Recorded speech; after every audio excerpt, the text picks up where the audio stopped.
press the bell icon on the YouTube app and never miss another update.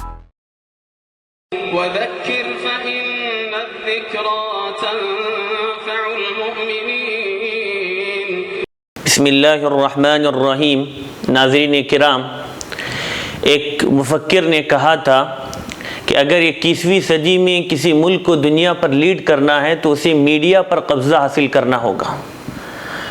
آج کے دور میں media کی کیا طاقت ہے ہم سب کو معلوم ہے۔ اس میڈیا کے ذریعے بڑی بڑی جنگیں لڑی جاتی ہے بڑے بڑے پیمانے پر، اور میڈیا میں بھی اس وقت خاص طور پر سوشل میڈیا کا زور ہے اور اس کی اہمیت میں دن بدن اضافہ ہو رہا ہے۔ اس کی سب سے بڑی وجہ عوام کا سوشل میڈیا سے منسلک ہونا ہے۔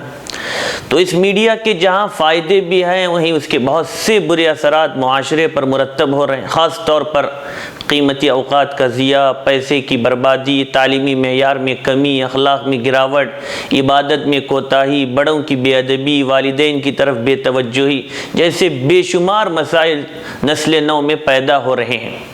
اور دوسری طرف دشمنان اسلام اپنے مقاصد کے حصول کے لیے بھی اس میڈیا کو استعمال کر رہے ہیں اور اسلام کی اصل صورت سے انسانیت کو متنفر کرنے کی اور غلط پیغام کو اسلام کے سلسلے میں پہنچانے کی کوشش کر رہے ہیں۔ تو چونکہ ہم شریعت کے پابند ہیں، زندگی کے ہر مرحلے میں ہمیں اللہ کے حکم کو ماننا ہے، اور اللہ کے حکم کو ماننے کا مطلب ہماری زندگی 100% شریعت کے دائرے میں ہے۔ ہم شریعت کی چھتری تلے زندگی گزارے، چاہے کوئی بھی مسئلہ ہو۔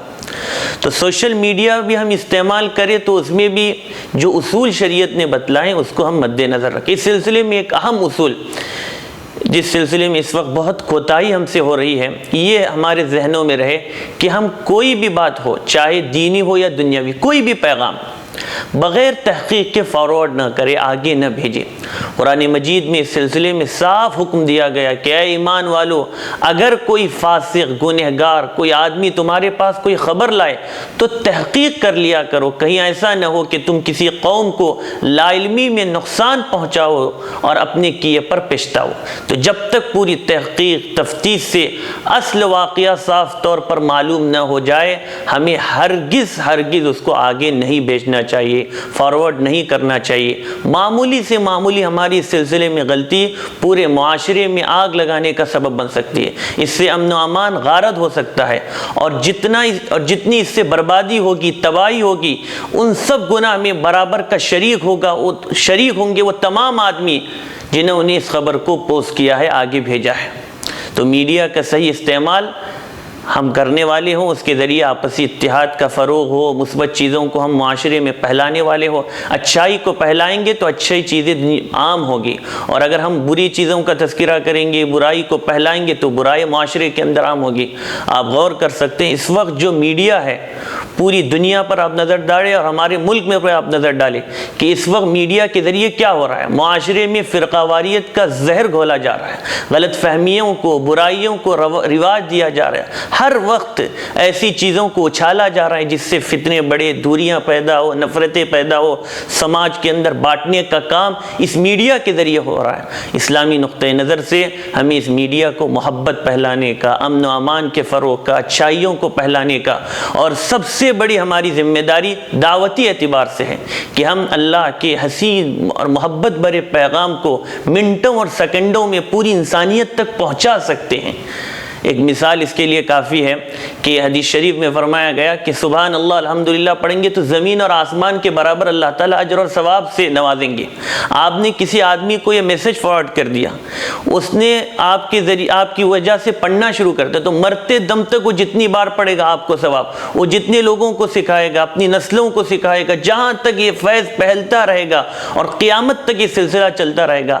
آپ قبر کے اندر سو رہے ہوں گے، آپ ایک ایک نیکی کے لیے ترسیں گے، اور اس وقت آپ کو وہیں قبر کے اندر بیٹھے بیٹھے ثواب کی، اللہ تعالیٰ کی رحمتوں کی بارشیں ہوگی، کیا خوشی کا عالم ہوگا۔ تو ذرا سے صحیح استعمال سے منٹوں اور سیکنڈوں کے لیے اگر ہم نے اس کا صحیح استعمال کیا اتنا بڑا فائدہ، اور اگر ہم نے اس کے لیے تھوڑا سا غلط اس کا استعمال کیا تو کتنا بڑا نقصان ہمیں اٹھانا پڑے گا۔ اس لیے خاص طور پر ہماری بلکہ اسلامی نقطۂ نظر سے اس کو ہمیں سمجھنے کی ضرورت ہے، اور سب سے بڑی ذمہ داری ہماری یہی ہے کہ ہم غلط نیوز کو، فیک نیوز کو، افواہوں پر کان نہ دھرے، اور اللہ کے لیے کوئی چیز جب تک ہمیں مکمل تحقیق نہ ہو آگے بالکل فارورڈ نہ کرے. ان چیزوں کو آگے بھیجے جس سے دنیاوی اور اخروی فائدہ ہو، جو صحیح ہو. بہت سے ایسے میسیجز آتے ہیں حدیث کے حوالے سے کہ حضور صلی اللہ علیہ وسلم نے فرمایا کہ وہ حدیث ہی نہیں ہے. اب جتنے لوگ پڑھیں گے، جتنا وہ پیغام آگے بھیجا جائے گا، سب گناہ اس آدمی پر جس نے اس کو پوسٹ کیا. نامحرم کی ہم تصویر پوسٹ کر رہے ہیں، ہم نے نامحرم کی تصویر پوسٹ کی یا ایسی آڈیو یا ویڈیو پوسٹ کی جس کے اندر میوزک ہو. اب جتنے لوگ سنیں گے، جتنے لوگ دیکھیں گے، 1000 آپ نے اسٹیٹس رکھا واٹس ایپ پر، نامحرم کی تصویر رکھی، 1000 لوگوں نے اس کو دیکھا، تو 1000 لوگوں کا گناہ بیٹھے بیٹھے مفت میں آپ کو مل رہا ہے. بے لذت گناہ. پہلے ہی اس زمانے میں ہم لوگ شکوہ کرتے ہیں کہ سستی ہو رہی ہے، نیکیوں کے اندر اضافہ نہیں ہوتا، اور ہم پھر ایسے ہی مفت کے اندر گناہ لینے والے ہوں. اللہ تعالیٰ میری بھی حفاظت کرے اور آپ کی بھی حفاظت کرے، اور اس میڈیا کے ذریعے ہم اچھائی کو اور اسلام کے پیغام کو دنیا تک پہنچانے والے ہوں. وآخر دعوانا ان الحمد للہ رب العالمین.